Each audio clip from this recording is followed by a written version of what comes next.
یہ کہانی ہے 8 سالہ حضور بخش کی، جو صرف 1 سال پہلے کراچی کی گلیوں میں گھومتے بے گھر اور بے سہارا ہزاروں بچوں میں سے ایک تھا، لیکن اب ایسا نہیں۔ اب حضور بخش کلفٹن میں واقع فٹ پاتھ اسکول کا طالب علم ہے۔ ایچ کے بعد اور اپنی ذہانت اور قابلیت کی بدولت تعلیم کے میدان میں تیزی سے آگے بڑھ رہا ہے۔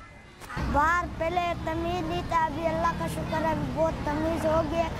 ابھی اپنا امیوں کو تنگ بھی نہیں کرتا ہوں، تعلیم حاصل کر کے بڑا افسر بننا چاہتا ہوں اور اپنے پاکستان کو بچانا چاہتا ہوں۔ بے گھر اور لاوارث بچوں کے لیے قائم اس اسکول کو چلانے والی انفاس زیدی کا کہنا ہے کہ اصل چیلنج تعلیم دینا نہیں بلکہ معاشرے کی سوچ میں تبدیلی لانے کا ہے۔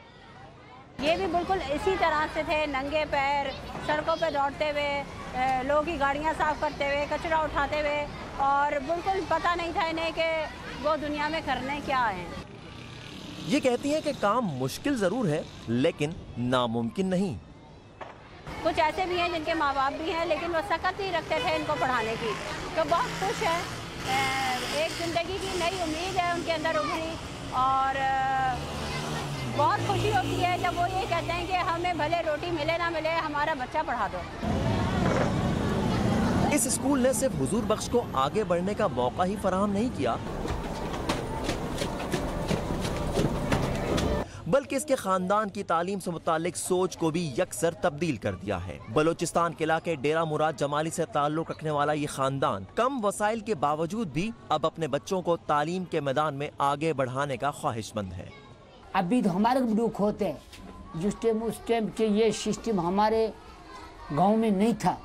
ابھی تو ہم بھی دیکھ رہے ہو، پچھتاتے ہوں جو ہمارے کوئی مدد کرنے والا نہیں، سمجھان؟ یہ بات ہے جو ابھی بچے کو پڑھاتے ہو، اللہ اس کو ہدایت کر دے، اس کو اپنے تعلیم میں اللہ کامیاب کر دے اس کو۔ اسٹریٹ چلڈرن کے لیے قائم ایسے کئی اسکول حضور بخش جیسے بچوں کا مستقبل بچانے پر کام کر رہے ہیں۔ سماجی ماہرین کا کہنا ہے کہ ان بچوں کو منفی سرگرمیوں سے بچانے کے لیے صرف اسکول ہی کافی نہیں، مخیر حضرات کا تعاون اور مسلسل نگرانی کا عمل بھی ضروری ہے۔ Muhammad Saqib, Voice of America, Karachi.